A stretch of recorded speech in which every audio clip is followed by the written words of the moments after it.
안녕하세요. 명상 마스터 마음을 읽는 고양입니다. 오랜만에 영상을 업로드하게 됐는데 기다려주신 분들이 계시다면 정말 감사합니다. 기존 영상들을 좀 이제 복습하고 한번 의식 이동과 그리고 에너지, 아우라를 느끼는 연습을 해보셨다면 다음 영상들에도 좀 도움을 받으실 수가 있을 거라고 생각을 합니다. 의식 이동을 하는 이유는 의식을 이동할 수 있는 연습을 몸에서 실제로 해보셔야지만 우리가 감정과 생각을 멈출 수가 있어요. 감정이라고 하는 것과 생각이라고 하는 거는 우리 오감에 의해서 끊임없이 반응을 하기 때문에 실제 이게 어떻게 그 작동을 하고 어떻게 멈출 수 있는지 알지 못하면 계속해서 감정의 지배를 받게 되고 그리고 생각의 지배를 받게 되겠죠. 감정과 생각 자체는 문제가 없어요. 근데 오랫동안 슬픔에 오랫동안 이제 머물러 있다든지 아니면 화에 굉장히 오랫동안 노출이 되어 있다든지 아니면 그 화로 너무나도 이제 오랫동안 참고 있던 화로 타인에게 이제 영향을 준다든지 이런 것들로 삶이 망가지게 되죠. 그래서 의식 이동을 통해서 내 감정 상태도 내 생각 상태도 느끼실 수가 있어요. 우리가 감정이라고 하는 거는 어디서 발생이 되는지 한번 이제 기존 영상에서 설명을 드렸는데 우리가 오장육부라고 하는 이제 장부에서 우리가 감정은 생산이 돼요. 화라고 하는 감정은 간에서 발생이 되고 우리가 슬픔을 느끼는 거는 이제 폐에서 느끼죠. 우리가 슬픔을 실제로 이제 인식하고 할 때는 이 폐에서 에너지가 발생이 됩니다. 이 발생된 에너지가 우리의 365개의 혈로 에너지가 이제 분출이 되면 이게 전자기장으로 발생이 돼요. 그러면 우리가 이 슬픔이 아우라로 이제 표출이 됩니다. 그래서 내가 슬픔을 느껴도 타인이 이 아우라에 이제 들어와 있을 때는 슬픔을 같이 공명할 수가 있는 거예요. 동물들 같은 경우도 내가 그냥 이렇게 이제 그 슬픔을 느끼고 있어도 이 사람이 지금 슬퍼하구나 라는 거를 표정으로 보지 않아도 아우라로 느끼는 거예요. 화도 마찬가지예요. 나라고 하는 사람이 이제 이 캐릭터가 화가 발생이 됐어요. 그럼 이 화의 에너지가 간에서 이제 생성이 되고 이 간의 에너지가 이제 전자기장을 통해서 이제 분출이 되는 거예요. 네. 근데 일반적으로 감정은 전혀 문제가 없죠. 감정이라고 하는 거는 우리의 이제 기본 캐릭터의 시스템에서 원동력으로 뭔가 이제 그 에너지를 발생시키고 여러 가지 이제 활동을 하게끔 하는 원동력으로 사용이 되게 되는데 이게 왜 어떻게 발생이 되고 이걸 관리할 수 있는지 방법을 터득하지 못하면 의식이동을 할 수 없다면 이 감정을 그냥 억누르려고 하죠. 네, 그러다가 어느 순간 폭발을 합니다. 슬픔도 마찬가지예요. 계속 슬픔에 잠식되어져 버리죠.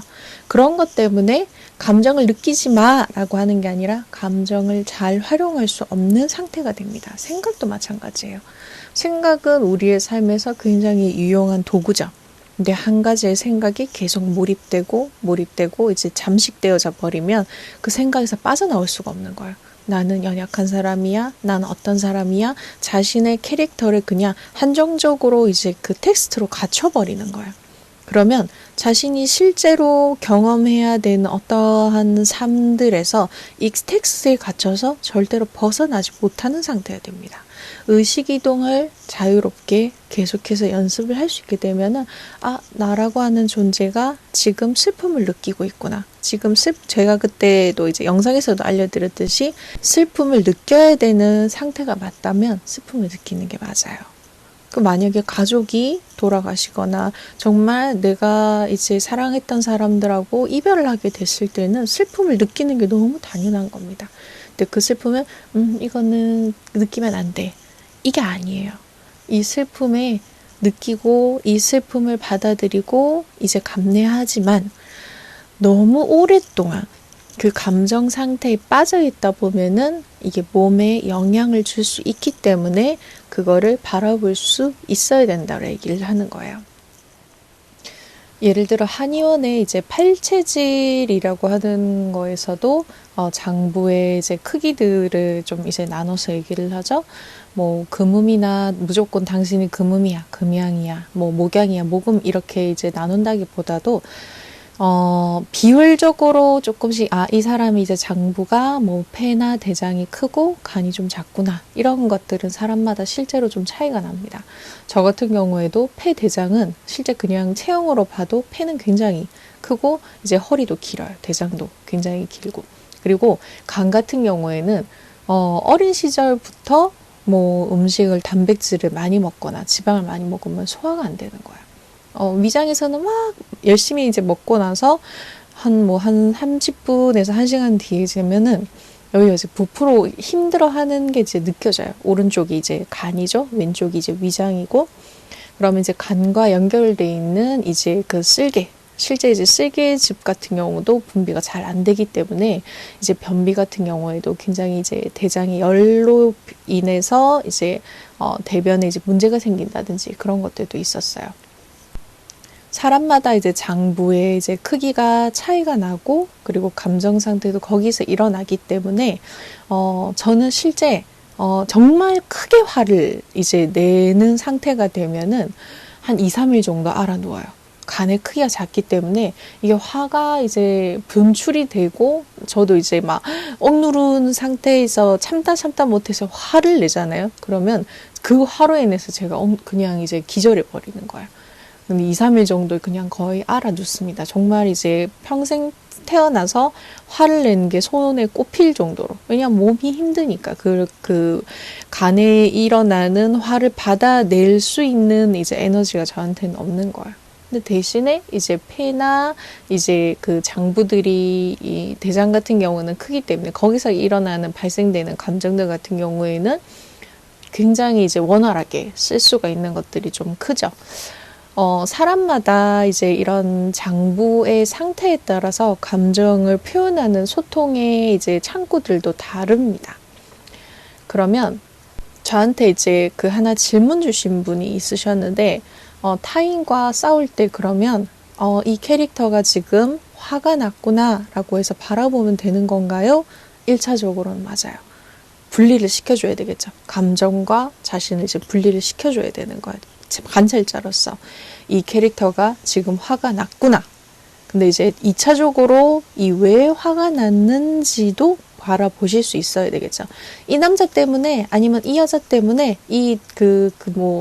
자녀 때문에 화가 났어. 아니면은 뭐 직장 상사 때문에 화가 났어. 이렇게 이제 1차원적으로 보는 게 아니라, 내가 갖고 있는 기준, 뭐 관념, 고정관념, 어떤 것도 상관없는데 내가 갖고 있는 기준에 이 사람하고 어떤 것들이 부딪혔는지 보는 거예요. 감정이라고 하는 거는 소통을 하기 위해서 필요하다라고 얘기를 드렸어요. 그렇기 때문에 이 감정에서 나를 화를 일으키는 내 기준에, 내가 갖고 있는 기준에서 내가 인정받지 못했기 때문에 화가 나. 아니면은 서로 이제 감정이 너무 상한 상태이기 때문에 무언가가 더 이상 이제 소통이 되지 않고 이야기가 되지 않기 때문에 화가 나. 여러 가지 화가 나는 원인들과 고정관념에 대한 이제 기준치는 다르겠죠? 그런데 타인하고 정말로 소통을 하기 위해서면, 나 정말 지금 화가 난데 잠시만. 내가 이러이러한 부분 때문에 네가 나를 지금 인정하지 못하는 듯한 느낌이 들어. 그것 때문에 내가 지금 화가 나. 그게 지금 맞는 거야? 라고 해서 내가 지금 이게 화가 났다라고 하는 거를 타인한테 전달을 해야 됩니다. 전달하지 않는 상태에서 꾹꾹 누르다 보면은 폭발을 하겠죠. 내가 지금 이것 때문에 화가 난다고! 라면서 이제 폭발을 해서 감정을 전달하다 보면은 타인은 우선은 그 폭발적인 에너지에서 방어적인 태세를 취하게 됩니다. 모든 사람들이 그렇겠죠? 움츠러들거나 방어적인 태세를. 그러면 정말로 소통하고자 하는 상태에 이르는 게 아니라, 이 사람이 정말 화가 났구나. 이런 부분 때문에 내가 나하고 부딪히는 부분이 있었구나라는 걸 알아가는 게 아니라, 그냥 이제 감정적으로 회피가 되거나 아니면 방어적인 태세로 인해서 실제 그 감정은 해소되지 못한 상태에서 계속 이제 진행이 되는 거예요. 그래서 건강한 감정을 일으키고 건강한 감정을 바라볼 수 있어야 돼요. 슬픔과 화나, 기쁨과 고통, 이 감정 상태가 문제가 되는 건 하나도 없어요. 아니면 이런 분들이 있어요. 항상 웃어야 돼, 항상 기뻐야 돼. 이거는 심장에 무리를 줄 수가 있어요. 오장육부는 골고루 써야 됩니다. 그리고 사람마다 일으키는 감정의 소통 통로들은 다르다는 거. 의식을 이동할 수 있다 보면은 내가 에너지적으로 어떤 것들이 오장육부에서 많이 사용이 되는지, 그리고 이 에너지를 어떻게 뽑아낼 수 있는지도 알게 돼요. 예를 들어서 저는 이제 비장의 이제 그 근심 걱정의 이 위장 에너지나 이제 그 비장의 에너지가 굉장히 이제 많이 돌아가게 돼요. 어느 순간 내가 너무 생각에 잠식되어 있다, 그 근심 걱정이 오랫동안 있다 그러면 우선은 탄수화물을 좀 끊습니다. 위장이 좋아하는 게 이제 단 거기 때문에 우리가 오장육부가 갖고 있는 각각의 이제 맛들이 있어요. 맛에 반응을 합니다. 그러면 우선은 단 거를 계속 먹다 보면은 그 탄수화물이죠. 탄수화물을 계속 먹다 보면은 위장에서 계속해서 이제 항진이 일어나기 때문에 우선은 근심 걱정을 끊기 위해서는 저는 1차적으로 탄수화물을 좀 줄인다든지 단당으로 이루어진 정제 탄수화물을 우선 먹지 않아요. 그러면 생각에서 일어나는 것들이 살짝 좀 가라앉아집니다. 그리고 이제 폐가 크다 보니까 노래방에서 노래를 불러서 이 간에 그 비장에 있는 에너지를 좀 뽑아내고 폐에 있는 열들도 좀 뽑아내면서 내가 갖고 있는 근심 걱정과 슬픔에 대한 것들을 좀 에너지적으로 이제 그 분출을 하는 거예요. 에너지를 건강하게 발산시킬 수 있는 게 굉장히 중요합니다. 춤과 노래, 그리고 우리가 미술을 한다든지 우리 에너지를 표현하는 것들이 굉장히 중요해요. 운동도 마찬가지고. 이런 것들을 행하지 않은 상태에서는 에너지는 계속 정체됩니다. 정체되고 그러다가 폭발하죠. 오랫동안 슬픔이 우울증으로 발전이 되고 간에 이제 자신의 이제 화를 분출을 하게 되고 이런 감정들을 잘 다루지 못하기 때문에 그래요. 의식을 이동할 수 있게 되면은 1차적으로 감정을 분리할 수가 있고 감정이 항진되어 있는 상태에 그거를 느낄 수가 있기 때문에 에너지적으로 아우라로 느낄 수가 있기 때문에 이게 오랫동안 잠식되기 전에 그것들을 소통하거나 뽑아낼 수 있게 됩니다. 감정을 실제로 느끼고 오장육부를 느끼고 이 에너지를 뽑아내는 것들도 하나하나 이제 다음 영상에서 좀 알려드리도록 할 테니까 기존의 영상들도 계속 복습을 하시면서 이제 의식을 이동하는 그리고 에너지를 느끼는 이 두 개가 되지 않으면 아무리 이제 제가 설명을 하고 이제 영상을 찍어도 이걸 연습을 해보지 않으시면은 실제 감정을 다루고 의식을 다루고 생각을 다루고 실제 사용자하고 연결하는 어떤 것도 진행을 하실 수가 없어요. 그래서 이 두 가지 의식이동과 아우라를 느끼는 거는 기존 영상을 통해서 꼭 학습을 해보시기를 바랍니다. 다음 영상에서 만나 뵙도록 하겠습니다. 영상 마스터 마음을 읽는 고양이였습니다.